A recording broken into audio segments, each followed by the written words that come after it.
I think we have enough people. Oh, sure. Yeah, I think Excuse me. we should start, right? So that's fine with me. Yes. Yeah. So, yeah. Hello, dear friends.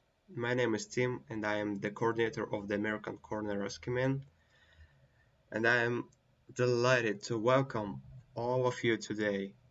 And today we're gonna talk about literature and specifically about American literature.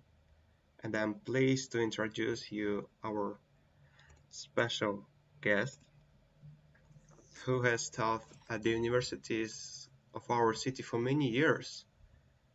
Yeah, as well as the in the American corner too, Professor Richard Burke. Hi, how are you? Hi.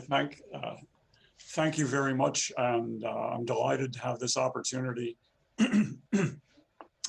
My name is Richard Burke. I think you can see it on the screen there.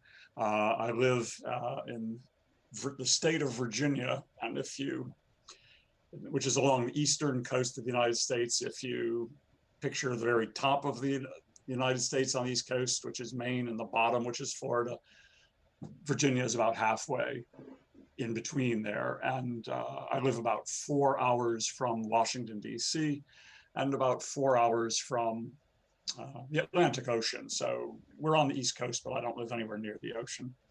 I taught college English for 45 years, and I just retired um, in in June. And when I say I taught English, that's a very American thing to say. You wouldn't say that. You would say that I had taught literature, because I don't teach the language. I teach the literature. 3 years ago, in 2017, I spent a semester living in Ust-Kamenogorsk and teaching at Kazakh American Free University. And both of those things, both teaching at Kafu and living in Ust-Kamenogorsk, were just great pleasures for me. I really loved being in Kazakhstan, and I wish I were back there. Now, speaking to you in person, oh well, that's not happening.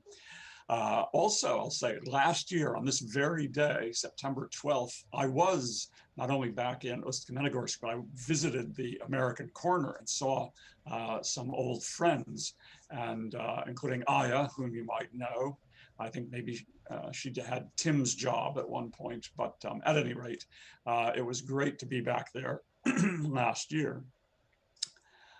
I'm going to talk for maybe 40 minutes, about 40 minutes today, about American literature. And I need to say two things, at least one of them is that I am actually not an expert in American literature. My field, my area is English or British literature. But having lived in the United States for nearly 70 years, I do in fact know something about American literature, and I want to share that with you, or I want to share a little bit of it, because American literature, of course, is a huge subject, and I could just give you a tiny bit of it, but I hope what I can tell you today gives you something to think about when you're reading, say, an American novel, or seeing an American play, or watching some American movies. Um, Now, normally in doing a presentation of this sort, I would probably wait until the end or very near the end to say, and if you're only going to read one American novel, this is the one you should read. Build up to that, but I don't want to build up to it. I'm going to go right ahead now and say, if you're only going to read one American novel, I recommend that it be this one, The Great Gatsby by F. Scott Fitzgerald. Oops, you can't. The Great Gatsby. Ah, you don't need my post-it note there. Okay, The Great Gatsby. This is from 1925. And why do I recommend it? First of all, it's unquestionably an American classic. This book is taught in high school classes and university classes all over America, has been since I was an undergraduate.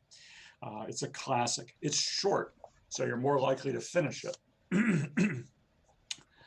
It's available in English, obviously, but also, I'm sure, in Russian, if you prefer to read it in Russian. Its language, its use of language is beautiful in many places. It really is exquisitely written. And it offers a complex and subtle vision of America. It gives you, I think, a really good insight into certain aspects of America. And I'll be talking about some of those aspects, so you'll have a better idea, perhaps, of what I'm talking about. And it tells a great story. It just, even if you didn't care about America and all these other things, it's a good story. And I'm going to tell you something about that story. Eventually, I'm going to tell you a little bit about it, but first I want to give you some background about American literature and about America. Background I hope you'll find interesting and that will be helpful when you read other books. And I should say, because you're going to see me looking down a lot, that I am working from a presentation I wrote yesterday, so I don't leave anything out, or, which I do have done for my entire career, go off in a direction I find interesting and talk about it and realize that I left out all the important stuff. So when I'm looking down, I'm reading, or I'm getting a sense of my notes. In thinking about American literature, and indeed in thinking about America or the United States, I think it's very useful to keep in mind that America, or the United States, is a young nation. Okay, the Declaration of Independence, with which we broke away from Great Britain, was signed in 1776. I've been alive for about a quarter of the United States' time as an independent country. And even before that, the first Europeans only arrived here in the very late 15th century. Columbus came to the New World in 1492, as you may well know. Now, of course, there were millions of people living in what we think of as North America today for thousands of years before the Europeans arrived. But the United States was initially overwhelmingly the product of European colonists, and American literature initially, and for a long time, was the product of Europeans or the descendants of Europeans, the children, the grandchildren, and so on, of those colonists. It would be hard to, don't worry, this all matters to the point I'm going to make. Young country, settled by colonists, 17th, 18th centuries particularly. It would be hard to exaggerate how difficult, how challenging being a colonist arriving in the New World, what is today America, in the 17th century would be like.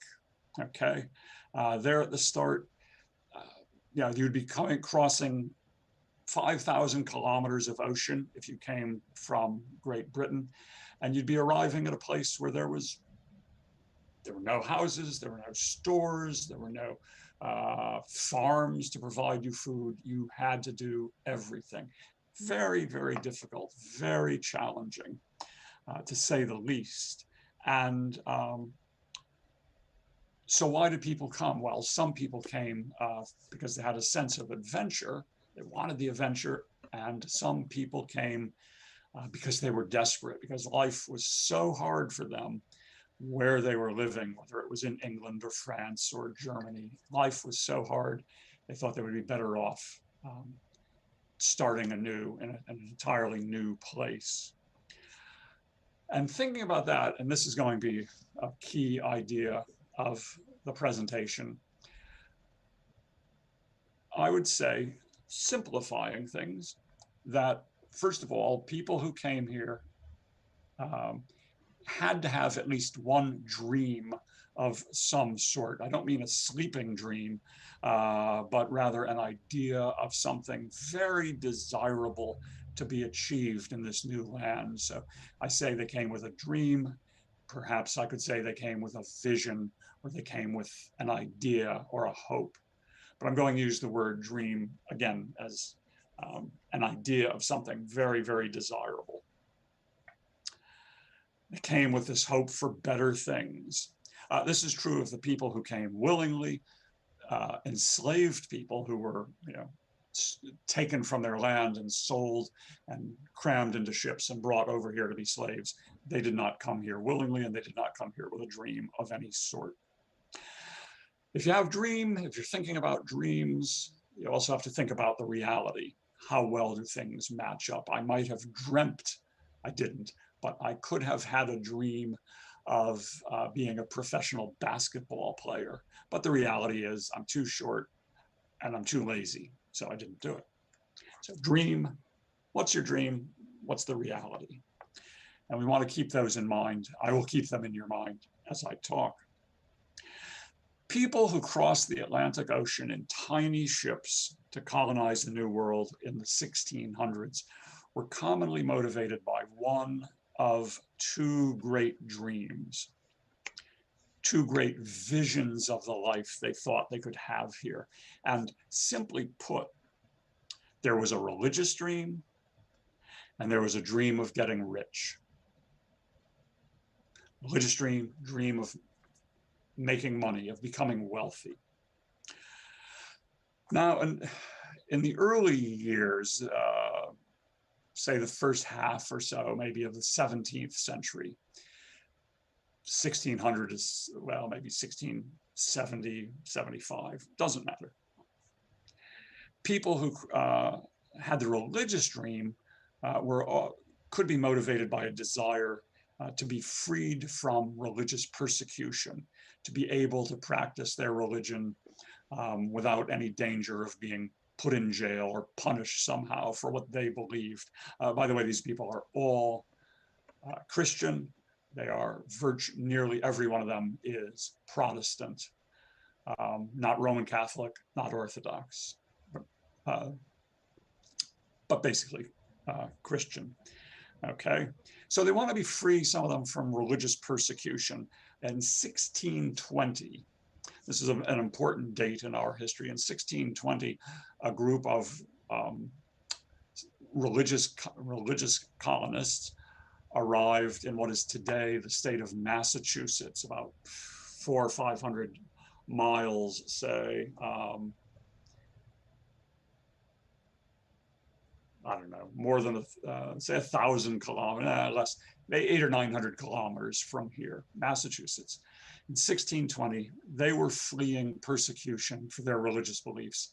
They were coming so they could practice their religion without anybody interfering, without there being laws against them. Okay, but a more important part of this religious dream was that they believed that this new land, whole new continent, gave them the opportunity to create a new society, a new country, if you will, and that was going to be very much a Christian society. They really believed that God, their God, had given them a new continent away from all the old countries, free of traditional European governments and the old laws and corruption and so on. Here's a chance to create something, completely new. And for those with the religious dream, it was going to be a religious society, as I said. Now, in The Great Gatsby, Fitzgerald gives us a sense of the vast and stunning potential of the New World. And this is what he writes. He says, his narrator says, I became aware of the old island. It's just an island outside New York City. I became aware of the old island here that flowered once for the sailors' eyes, the first Europeans to see it. A fresh green breast of the New World. Its trees had once pandered in whispers to the last and greatest of all human dreams. For a brief, enchanted moment, man must have held his breath in the presence of this continent, compelled into, forced into, a contemplation he neither understood nor desired, face to face for the last time in history with something equal to his capacity for wonder. So the people who, Fitzgerald is saying that, the people who, the explorers, even before the colonists who arrived here, must have seen that, here was something entirely new, a new place that could be shaped into an entirely new society. And the religious people, the people motivated primarily by the religious dream, saw it as a place God was leading them to, that they could make a religious, again, a religious country, if you want. Now, these people, particularly the ones who arrived in 1620, whom we tend to refer to as the Puritans or the Pilgrims, and if you want, I can explain later why we use those terms, but don't worry about it. They tended to have really, really strict notions of religion. There was nothing like, okay, you do your thing, I'll do mine. They were almost obsessed with the idea that people are evil. People are sinful. Given any opportunity whatsoever, people will do something wrong, something bad. This is a rather extreme point of view, and I think not very healthy, but it has been part of the religious dream for America, right, almost from the start. And we see this, a nice illustration to bring this around to literature for a moment.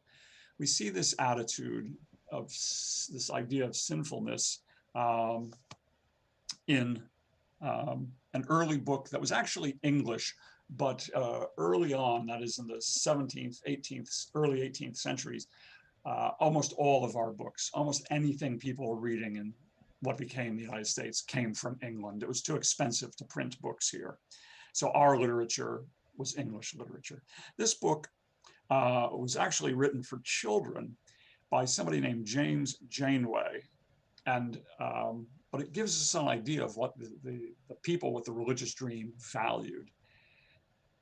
The book is called A Token for Children, and that means, I think here, a gift, a little gift for children.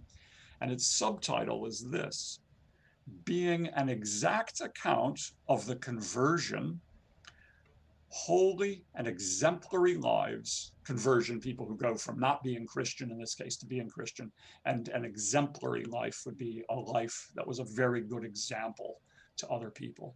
The holy exemplary lives and joyful deaths of several young children. And it's really the deaths that matter here.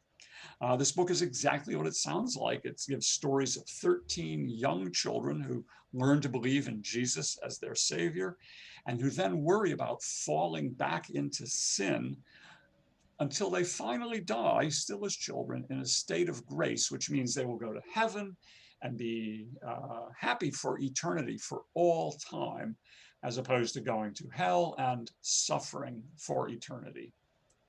Okay. Janeway, the author, tells parents in an introduction, your children are not too young to die, which was true. And he says, they are not too young to go to hell, to suffer awfully for all time. Okay. Now, I should say this concern with human sinfulness, human evil, is not an essential part of the religious dream by any means, but it was there very early on in our country. And we still see some traces of that today. Okay. So this book was enormously popular in the late 17th and early 18th century with many Americans. Now, this idea about being good is very important to these people, but it's not easy to be good, and because people are naturally evil, and the accounts tell us how really, really difficult it is for these children once they've been converted to Christians to stay good. Oh, the agonies her soul was in, the book tells us, this little girl, until she dies, because then once she dies, she's okay. She dies in grace and she goes to heaven. This religious dream, the idea that they would create a colony, at least here, a colony where everybody obeyed the Bible, everybody obeyed their notion of being a good Christian. This quickly ran into reality, right? Dream, I said, we have dreams, we have realities. And the reality was that most people weren't interested in living this sort of life of being so strict and worried all the time about about whether they were going to go to hell or not. The colonists discovered within a few decades, at the most 20, 30 years, that they would not be able to create this God-centered colony. But religion remains important in our country, and it's particularly important in a lot of what little early 17th and early 18th century American literature there is. But by the early 19th century, if not before, American literature had lost most of its interest in the religious dream that motivated people. And in fact, really what happens is the religious dream, we can create a really Christian society, got replaced by, or it evolved into a political dream, one without religion. America wouldn't be a nation run on religious laws and principles. Rather, it would be a land of freedom and equality and opportunity. It would be a nation where all men are created equal. It would be a country without aristocrats, without a king, without a state religion that everybody had to follow, without the old class structure that kept worthy, hardworking people from attaining wealth and power and happiness. Okay, so in this political dream, or this political ideal, America was seen in contrast to the tired old countries in Europe, and actually anywhere else, really. And with it, so we'll have opportunities and freedoms that they don't have in Europe, but also there came the idea, which is still with us, that America would be exceptional. It would be unlike any other country. It would be the only one in the world like it. And this is still very common. Just 3 weeks ago, a member of Congress wrote, my favorite nickname for America is Land of Opportunity, a place where everyone, man, woman, black, brown, or white, has a real chance to succeed. And there's some truth to this, but it's especially true for people like me who are white and male, and it's certainly not true today, or has never been true for everybody. But the religious dream becomes this political dream. We're free. The country is unique. There are no other countries like this. And a lot of people still believe that. It's not the reality. It's not the reality, but it's the dream, the vision. So, and for the study of reading and thinking about and enjoying American literature, we want to keep in mind that the dream of America, and it's a truly different and special place, has never gone away. Okay, and we see this political dream, if you will, being explored, examined in American literature in the 19th, the 20th, the 21st centuries. And usually what we see, because we have dream and we have reality, usually what we see is the dream failing to live up to the reality. Sorry. The reality is not the same as the dream. the dream is nice, but unrealistic. We're going to see that in The Great Gatsby, certainly. Now, that's the religious dream that becomes the political dream. The other one, of course, is the dream of getting rich, or if not absolutely wealthy, at least escaping poverty. And this is actually the more successful of the dreams. In The Pilgrims arrived in Massachusetts in 1620. 13 years earlier, in 1607, we get the first successful British colony, which begins in what is today Jamestown, Virginia, about 4 hours east of where I am right now. And these colonists came for the simplest of reasons. They thought they would get rich quickly. They thought this was their path. Coming to the New World was their path to marvelous wealth. Now, in fact, many of them, I think half or more, died in the very first year they were here, and very, very few of them became wealthy. But the idea that America was the place to go to make money, to gain wealth, that one could not get at home, was very strong then. It probably motivated my ancestors to come here. They could have more money here and more comforts here than they could in Ireland or in England. So they came here in the 19th century. This idea that an American, that anyone in America, can start with nothing and get rich and comfortable has long been termed the American dream. The American dream, very common, and not an unreasonable dream, not as far from the reality as, say, the religious dream of creating the Christian nation. And the American dream is very much at the heart of The Great Gatsby, certainly.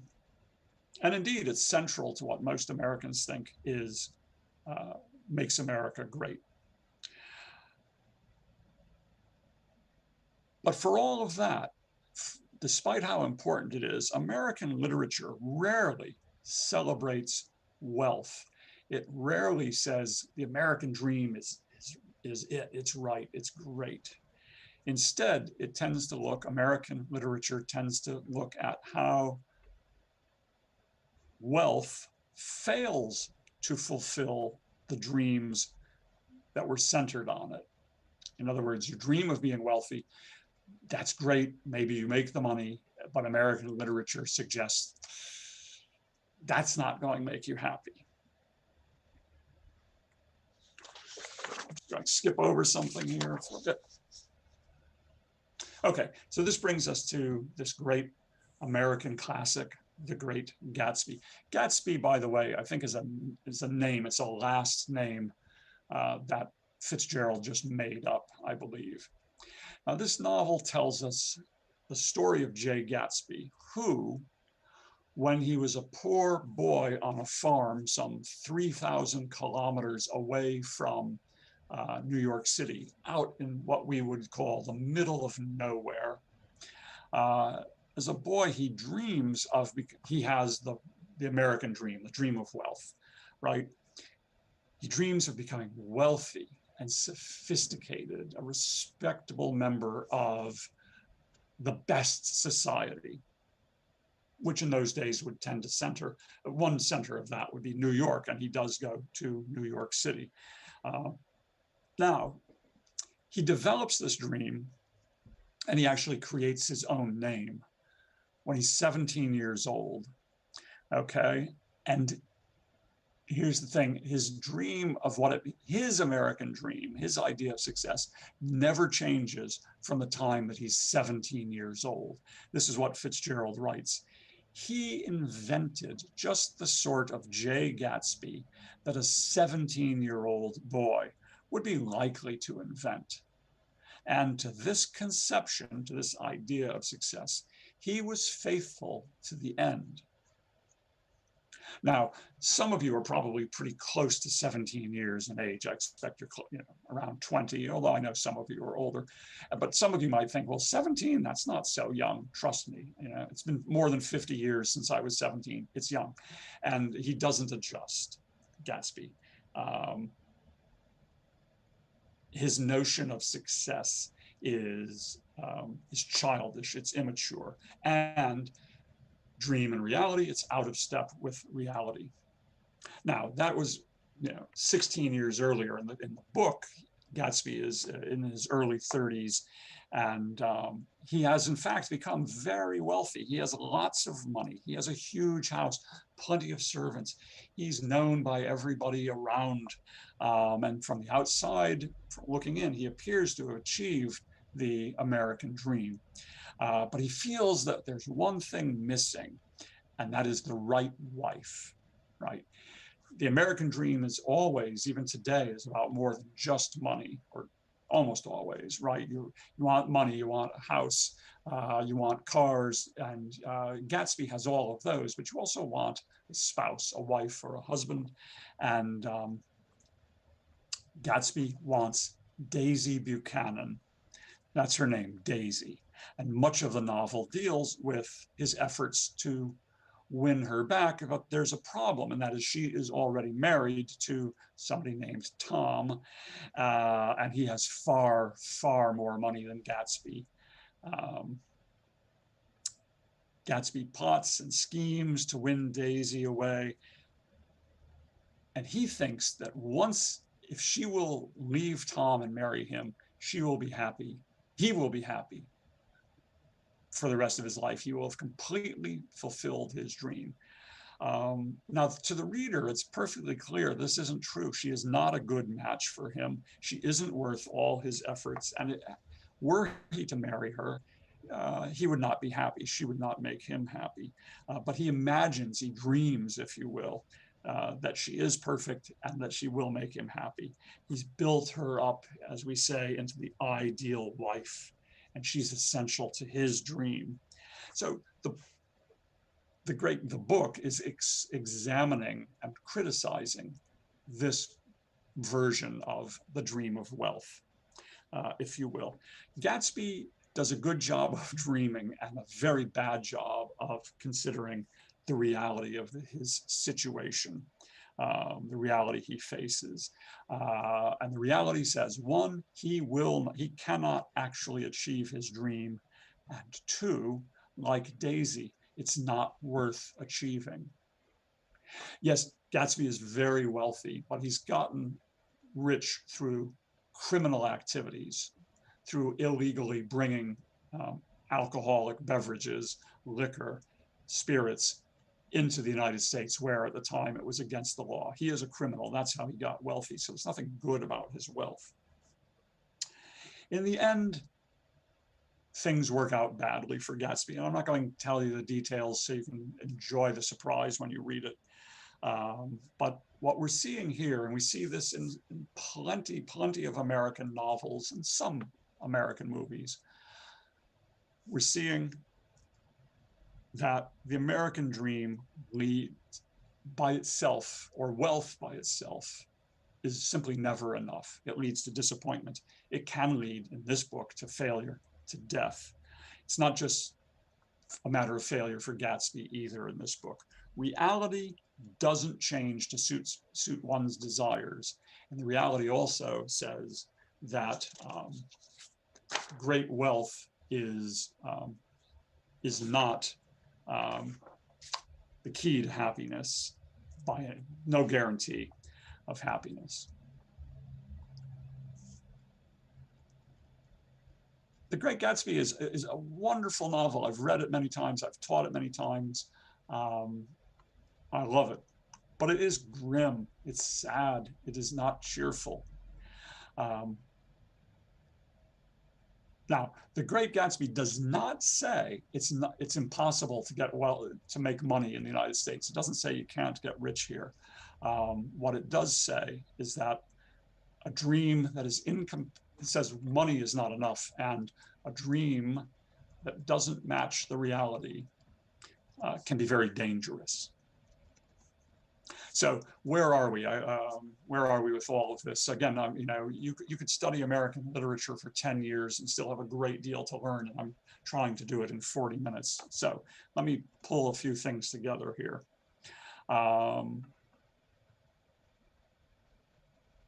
We have in the creation of America and even today, these two big notions, the religious dream that becomes the political dream.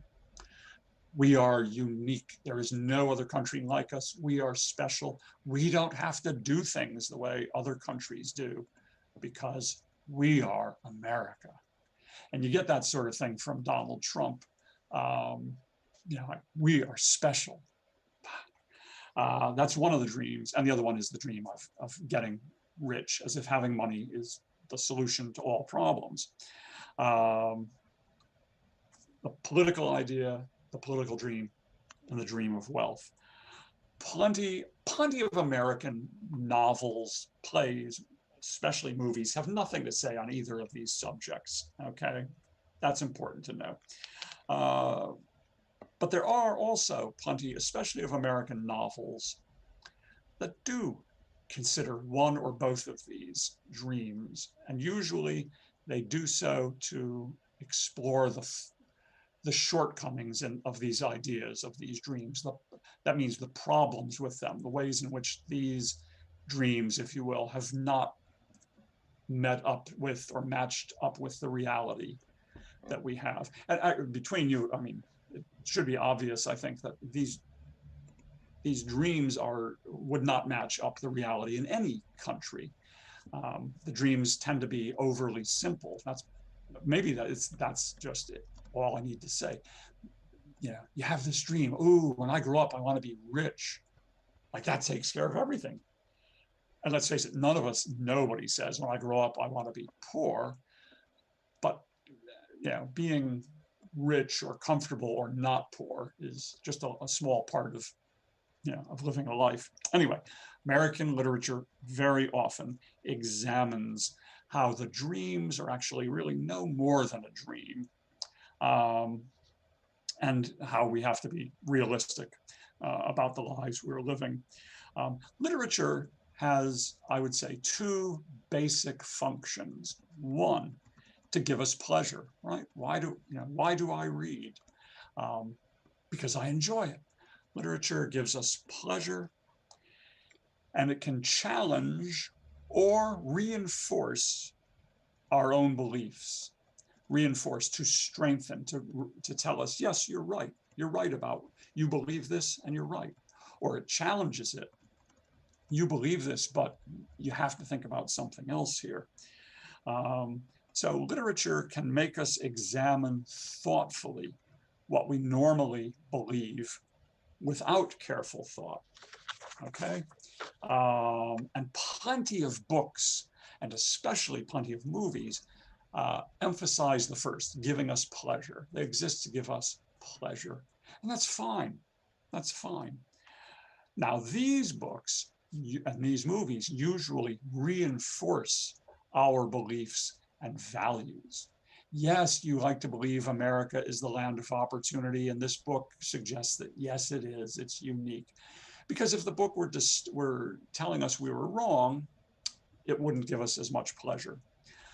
But more serious literature, the sort that gets typically taught in university courses, say, usually challenge the pleasant and comfortable ideas that make us feel good about ourselves, about our country.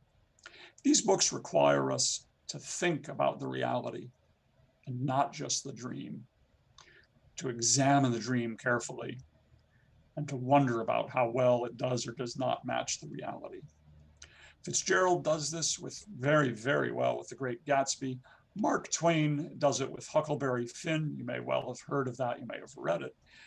Toni Morrison, who only died a few years ago, great African-American writer, does a brilliant job of it in her novel, Beloved, a book which I recommend, but I recommend you try to find it and read it in your first language rather than in English, unless you're very, very good.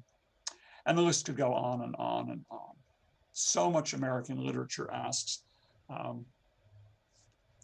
how good, how useful, how helpful are the founding dreams of our country.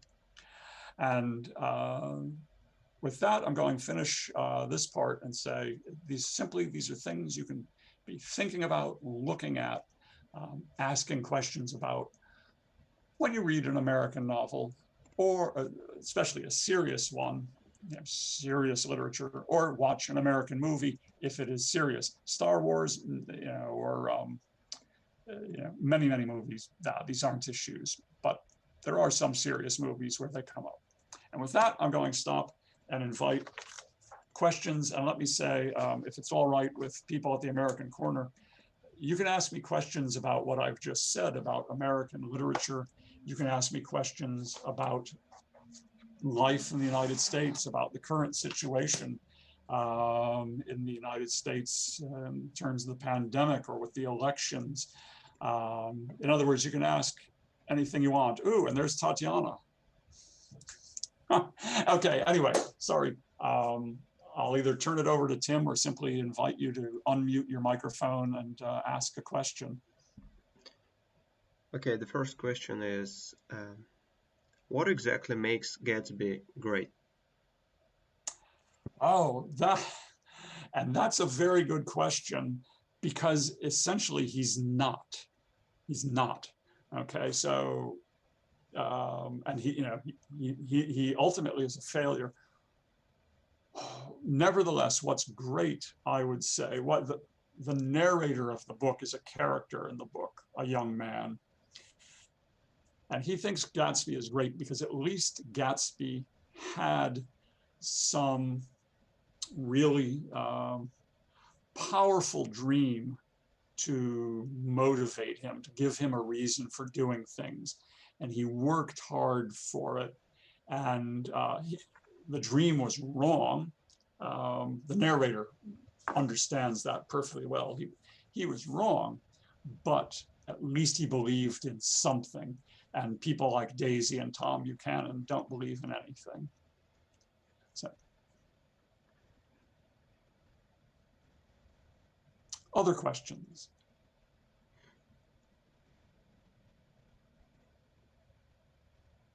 Okay, people, you could talk now. May I add about Great Gatsby? There was a question about what actually makes Gatsby great. I would say that Gatsby was great because all things that he did, that he made, there was in the sake of his love to Daisy. And all the things were very, very great. All his world, who created for the sake of love to Daisy, this world also was very great, very beautiful, very wealth. And when I read this book in English, I was amazed. Yes, for me, it is very, very strict book, very strict novel. And at the finish of this book, I was crying, of course. It was a very interesting story for me. And I have to say that I like your comments. I appreciate it. I'm glad you've read the book. And if anyone thinks that she is being sentimental or silly when she says she cried at the end of the book, the end of this book, and especially the last page, is so beautiful and moving that it is easy to cry. I find I often read the last page or so out loud to my students, and I don't want to cry in front of my students, but it's almost hard not to. It's so beautiful. That said, oh, and I should also say, overwhelmingly, the students that I've taught this book to, that I've discussed this book with, would agree with you. And they say, he's great because there's so, because of his love. what they miss, and it's crucial not to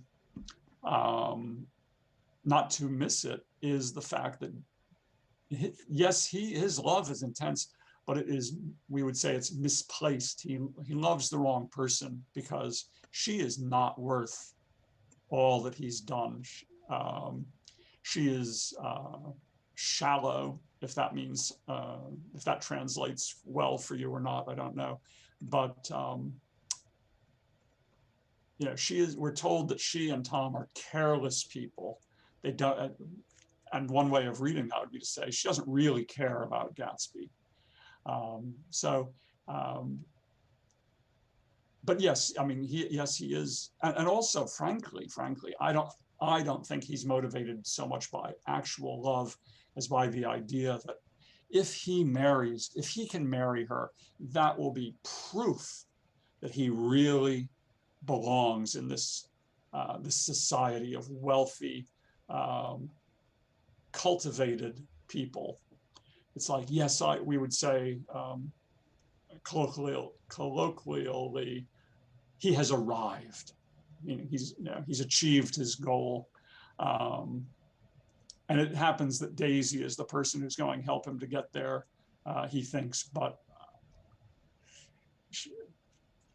it's a very flawed love story, I would say. On the other hand, I have dozens, probably hundreds of my students, some of them very, very smart indeed, who would listen to you and go, yes, yes, of course you're right. Don't pay attention to him. They would agree with you. I think that Gatsby is much higher than Daisy in general. Yes, I agree, but that's because Daisy. Main idea of this story, much higher. Yeah, well, that's because Daisy is. Yes. Daisy is as bad as she is. She is. I mean, we don't hate Daisy, but we recognize that she is not worth all the effort he puts into winning her. Who's next? I also wanted to ask a question. Well, I asked it in the chat, but I can just ask you. In American literature, I've noticed that, like, rather than other countries where, you have Chinese literature or just any literature, you usually focus on authors who are Chinese, who are, indigenous authors. But is America unique in that way, right? That when we think of American literature, we don't think of Native American literature, but the literature of immigrants or colonial literature, that sort of thing. Are there any other countries that maybe have that sort of thing?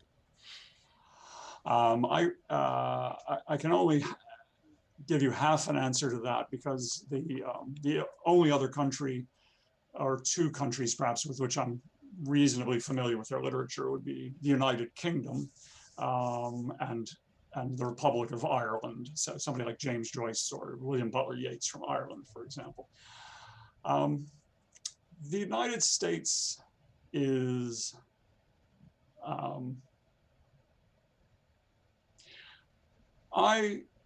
a really, really simple statement of it would be to say the United States is, as we know it, is overwhelmingly a product of European history and culture, because it was European colonists who who constructed the United States, right? Who, apart from anything else, who wrote the Constitution and created the government. Now, that statement ignores two important populations, one much larger than the other, and that the larger population that it ignores would be the population of enslaved people who had been brought here or whose ancestors had been brought from Africa, almost without exception. Those people had no say in creating the nation, creating the government, and so on. They had no votes early on, and especially in the South. I mean, when I was born in the early 1950s, vast numbers of African Americans were not allowed to vote in the South. And Native Americans, American Indian tribes, are also excluded quite thoroughly, I think, from the creation of the country. And they are a small, small minority of the population. I'm not sure how small, but maybe 1% of the population. And they have been, we would say, marginalized. They've been pushed to the edge. They've been denied their share of the American dream. And so while there most certainly are Native American novelists and poets and playwrights and movie makers, they exist. They've only begun to come into prominence in the last maybe 30 years, maybe not even that. So when I went to college, went to university from 1970 to 1974, then it was graduate school. And in 1970 to 74, I would say, I don't imagine I ever heard mention of a Native American writer. So from our perspective, we're not, certainly once you get into the late 18th and especially the 19th century, we are talking about Americans. We're not talking about Americans here, meaning largely the product of the European colonization. What America is today is much more, is creation of many more people, right? So the African-American contribution to what we are today and to American culture is finally being recognized, and it's really substantial. Black writers were acknowledged in the 20th century. It's not like nobody ever heard of them as with Native Americans. But I expect if you can find other minorities in other countries, especially China, who are underrepresented or not represented at all in the literature and the arts.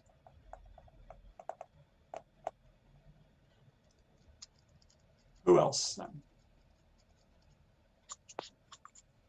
There were questions in the chat, as I have noticed. Maybe Timur, or you can read them. I'm reading. Okay. Darkhan was the first one who said we're not allowed to talk. Well, Darkhan, now you can. I guess that you can answer the questions from the chat firstly, and after it, I will ask two of mine. It's all right. Take your time. Okay. Here's a question from. We have our 300th anniversary of Uskaman City. Would you wish to say something to our citizens? The main thing I would say here, I'm really serious about this, is I am so sorry that I did not get to come to Ust-Kamenogorsk this summer as I was planning. I was going to bring students from my university here. And I thought, yeah, 300th anniversary, this will be so great. I was back last year for the 25th anniversary of Kazakh American Free University. And I am sorry that I can't be there because I really, people in my situation tend to say things to be nice, right? They, how do you like our country? Oh, it's a very nice country. What am I, what's somebody going to say? I don't like your country at all. I loved being in Kazakhstan. I loved living in Ust-Kamenogorsk. I loved teaching at Kazakh American Free University and working with American Corner.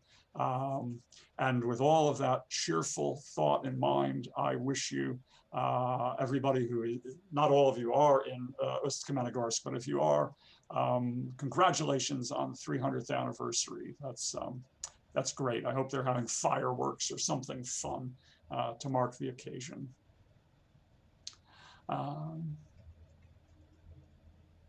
Let's just see. Thank you so much, Mr. Richard, for congratulating us. Oh, of course, of course. A couple of other questions here. Who's the most underrated American author? Boy, that is a great question, and I don't have an answer because I tend to read British literature, English literature especially, far more than American. I'm in my study. This is the room in our house where I have my books and everything. And the American, let's see. Well, you can almost see how wide these shelves are. They're not very wide. And my American literature books don't even take up one full shelf here. I used to have many, many more. I had to get rid of about 1,600 books or 2,000 books when I retired. So I don't know I just don't know that much about American literature. I will say, and millions of people would be horrified to hear me say this, I think the most overrated American author is Mark Twain, who wrote Huckleberry Finn and Tom Sawyer. Why? Right. No, nobody wants to hear me say that, but that's what I think. So there. And finally, what is your opinion of O. Henry? O. Henry fits into a category of he's writer more for pleasure than for literary excellence, but he's a very good writer for pleasure. And I think he's really good at that. He has a story for Christmas called The Gift of the Magi, which is one of the, I think, best known and best loved Christmas stories to come out of America. But he is, if I say he's a lot of fun, that's praise. I enjoy him, and I think lots of people do. He's not as important as a writer like Fitzgerald or somebody I haven't mentioned at all, William Faulkner, the greatest of 20th century American writers, I think. Okay, I think that's it. I've covered that. So I'm sorry if I'm interrupting. Oh yeah, just go ahead, Talik. Yeah, sure. Okay. So you said that you were teaching the language in Uсть-Kamenogorsk, correct? I was teaching literature. Literature, I'm sorry. So have you ever read about something, maybe Kazakh literature, that you may have found something that is different that you study American literature? What was the, I don't know, significant difference between those two, like different maybe genres or different cultures, especially? And America is such a diverse country that there's a lot of literature that may have been published by publishers or authors that represent different nationality than the American. And again, America is such a diverse that sometimes you know, I can say that I'm American, right? And a lot of people then can say, and American is a little bit blurred in some way, I think I may say. So my question is, what is the difference, the main difference between Kazakh literature, or maybe you've researched some maybe Russian authors that you may have read or may haven't. What is the significant difference between those two? Well, thank you for that question. I think you, in fact, identified a key difference, and that is simply the diversity, the variety of American literatures. Notice I made that plural, American literatures. So even if we just were to choose one century, the 19th or the 20th, say,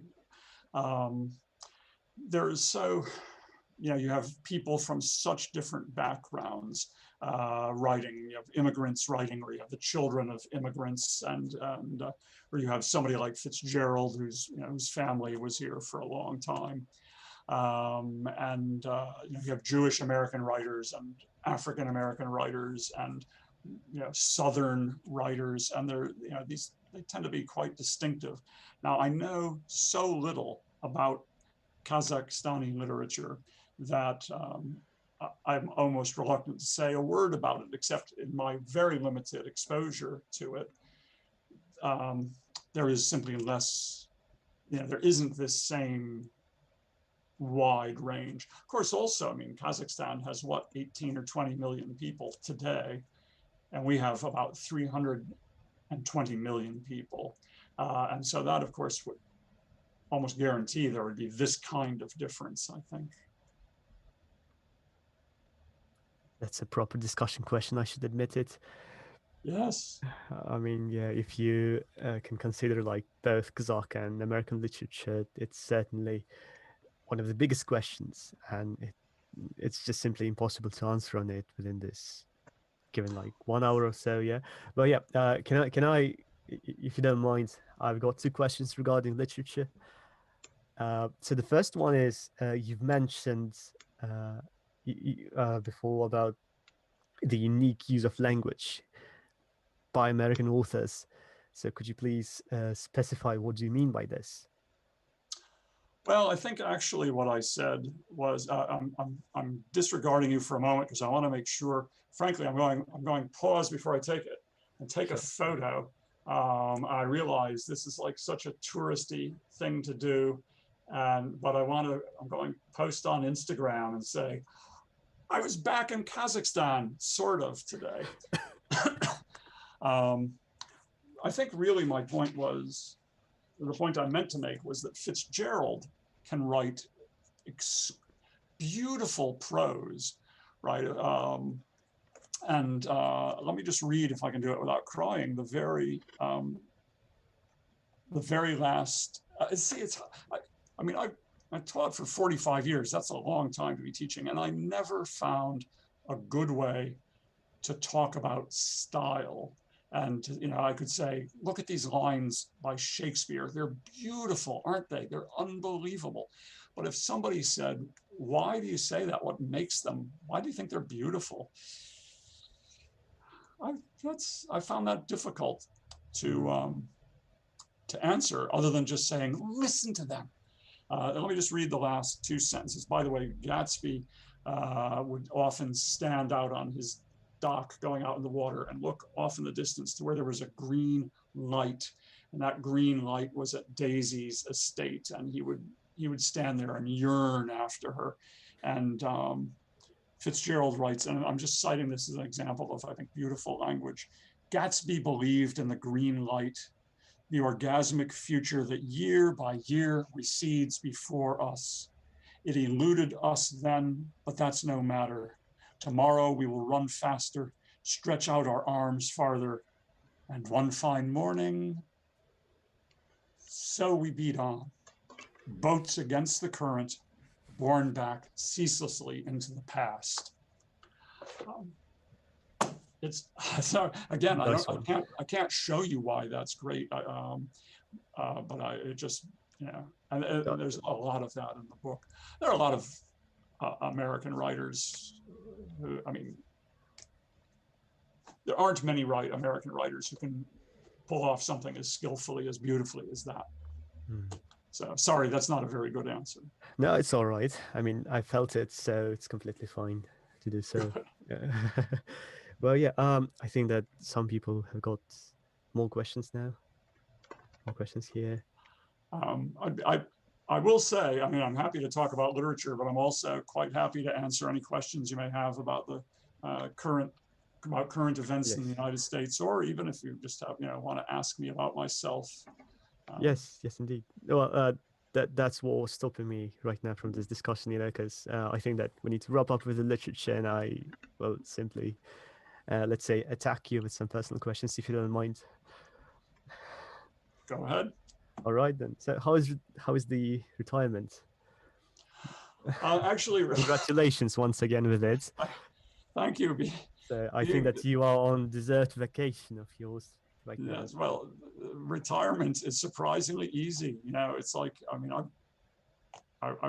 this is the first time, literally in 50 years, because I started university in 1970. This is the first time in 50 years that it's September and I'm not caught up in the life of the university. And indeed, it's the first time in 62 years that I'm not a student or a teacher. And yet retirement is proving to be very easy. I'm amazed at how easily I get through the day without being bored. And part of that is I read a lot, and part of it is maybe I'm lazy, but yeah, I get through things fine. the big regret that I have, and my wife too, is that we intended to travel. I've already said I intended to be in Kazakhstan in May, late May, early June. And we had other trips planned, including a trip to England in July. All of those are canceled. And of course, we have no idea when we might be able to go anywhere again. So we've stayed very close to home. But yeah, I'm enjoying retirement, reading a lot, of course. So. Good to hear. Good to hear. Thank you. Yeah. Any because I think that if I start, let's say, asking you questions, I will take this chance from other people, because that's simply something that I don't want to do right now. So, okay. yeah, I think it's fair to say we're very happy to hear from anybody else. Not that I'm trying to shut Darkon out, but it's all right. If you have questions, if you have comments. Hi, Richard, Richard, this is Tatiana. I'm sorry, my connectivity is really poor. That's why I tried to type. Yes, well, reading is really nice, but how about writing? Have you started writing any probably stories, or could be notes, any lectures, please? Hi, Tatiana. I'm really glad to see you, or see your picture. No, I've written virtually nothing. I've really have been very lazy, I have to say. And one of the things that I genuinely hope to do, and would be working on right now if it weren't for the pandemic, is I really want to come back to Kazakh American Free University. I really want to come back to Miraz University and Shymkent, if people there feel that there is something I can contribute, some lecture presentations to classes, to faculty, to anybody. And Richard, I've got the question in the chat. So how about video lectures? Well, we do remember your lecture about Alice in Wonderland and about the images. So, well, do you plan to record your lecture? No, I didn't have any plans for that. But certainly if you or anyone else out there thinks, it would be really helpful, I would like to have this lecture, because Tatiana, you saw me do a number of lectures, I think, and Anna, you must have seen several as well. If you said, I would use this in one of my classes, or I would use this for these people if I had it, you can get in touch with me. And because in fact, doing something like that, recording something like that is not a lot of work. And I could do it, but I don't really have plans for it. And I mean, I'm happy to do it. I would much rather be there in your country doing it, though, since obviously I can't be doing it there now. If there's something you would like, I can do that for you easily, I think. Okay, thank you. I'll be back to you, and probably, we'll discuss what you can do for us, because, meantime, I'm afraid, all the travels and trips are canceled for another year, and it's really difficult to get, to Kazakhstan and to the USA as well, actually. So, but it would be really nice, because you've got really great resources, and definitely, more students, should have access to them, and they must be available for them. Thank you. Okay. Well, thank you. Well, yes, get in touch and we'll work it out. We can do this. I think that Anna had some questions right now. No, it's not just a question, it's a kind of motivational remark, I would say. So, Richard, you're talking about American literature, so this is my book. Can you see it? Gatsby. Yes, yes. As I remember, this is Maya Fitzgerald, yes. First of all, I saw the movie with DiCaprio when it was my last day of London trip in 2013. Oh, And then I decided to read the book because so movie is a movie, but yes. as we say, books are usually more interesting and they can be completely different from the movie version. So and I mean your speech inspired me to reread this book once more because of course it was 7 years ago, so I must have forgotten some good details. So I should Yes. find the time to remember. I think it, we would say it repays rereading. It's, you know, Mm-hmm. some books you read once and you don't need to read them again. This one, Yeah. which I've read many times. I'll also throw out, this is completely trivial. It has really proves nothing, but F. Scott Fitzgerald and his wife had a daughter who was, whether it was her real name or a nickname, she was called Scotty. And my mother, who went to a very fancy women's college or women's university, knew Scotty Fitzgerald. My mother was Scotty Fitzgerald's big sister, the person who sort of, you know, was 2 years older and gave her advice if she needed it. And I said, when I learned this, I said, you knew Scott Fitzgerald's daughter? What did you think? Nothing. You know, he wasn't a big deal. You know, he wasn't all that famous. All I knew was he was a writer, big deal. You know, so, and that's how my encounters with famous people go. It's not like, oh, I knew F. Scott Fitzgerald. Simply, well, my mother knew his daughter, and that's. So, yeah. I would like to add some information about film with DiCaprio, The Great Gatsby. I watched another version, which was filmed years earlier. This version is much elder than the version with DiCaprio and much interesting. There are reality, not as in the film with DiCaprio. And this film is watched more interesting. Yes, I would like to advise you to watch this version, to find out this version in YouTube and to watch. Okay, thank you. Is that the version with Robert Redford and Mia Farrow? Yeah, I think so. I have seen the advertisements. I have seen the video clips, but I have never seen the full version. No, I haven't seen it either. So thank you for that. That's a good recommendation. Thank you. For me, it's not interesting to watch with DiCaprio. It's really some kind of not real story. I should leave the. Yeah. Sorry, I should leave the conference now. I'm a big fan of DiCaprio, so. Well, no, it's okay. Right.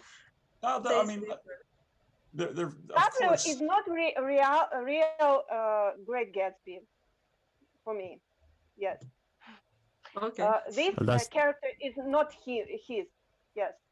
I'm sorry, but that's the question for, I think, another discussion. Yeah, because this is going to be a huge debate regarding it. But yeah, another question that I've got for you, Richard, is that we can have a call or something like this a tiny bit later. Should I just text you in Facebook or somewhere else? Yes, absolutely, Darkan, and anyone else. Whether, I mean, as you might have gathered, you know, I've known Darkan now for 3 years from our participation in the American Corner. Yes.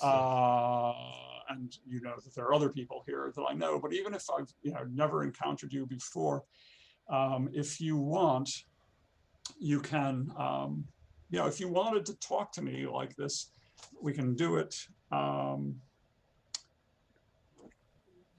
There are lots of ways we can do it. There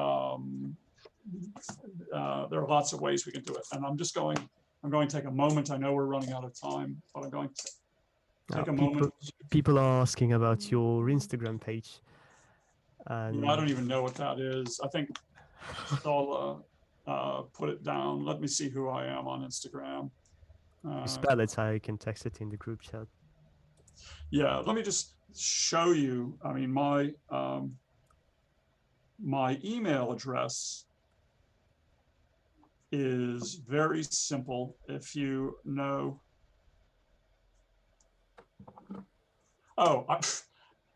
this is a product of age, right?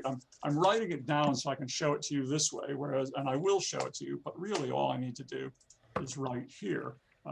There's a chat actually. If you don't mind, I'll share your Instagram page here.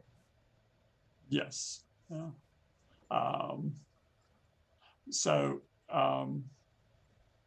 Seriously, anybody, you can write to me if you want to, whether we are old friends or not. If you want to, have a video chat of some sort, we can use Facebook Messenger video chat. I have Google Meet, which is really very much like Zoom, and I could just send you a URL and we can sit and talk. And I'm happy to do so. Since I can't be in Kazakhstan, I'm happy to talk to you if you're there. So you actually have been stressing a lot that you are, let's say, a specialist in English not poetry only, but in English literature. Yes. But yeah, I've paid some attention to it, and I did enjoy reading some of the very famous authors. So I think that this is going to be a great discussion. And I think that many of people here, because, well, even if they read it in Russian, they still will have a chance to discuss it further. And I think that team but should consider this as a potential discussion club topic in the closest future. But yeah, amazing lecture. It's a great lecture. That was indeed one of the best introduction to the American literature. But thank you very much indeed. Thank you. I think that Great Gatsby is still in my reading list, but hopefully I will catch it up very soon, and I will catch it in English. Good. Yeah. Right. Well, again, I really am serious. If you want to get in touch with me at some point and in some way, I will be quite happy to do so. For those of you that I've known for a few years, I'm very happy to see you again. For those of you who I never saw before and perhaps didn't even hear from today, but I know you're there. Thank you for joining me. And I wish you the best. And I look forward to the time when I can perhaps meet you face to face Looking forward to it. Or in Shymkent or wherever you may happen to be. But yeah, thank you very much. Thank you very much indeed. Thank you so much. Thank you, Richard. Thank you for inviting me. Bye, Anna. Yeah, bye. Bye-bye, one and all. Yes, everybody, take care. Stay safe and healthy. You too. Goodbye. Thank you, everyone. Thank you so much. Bye, Tim. Thank you.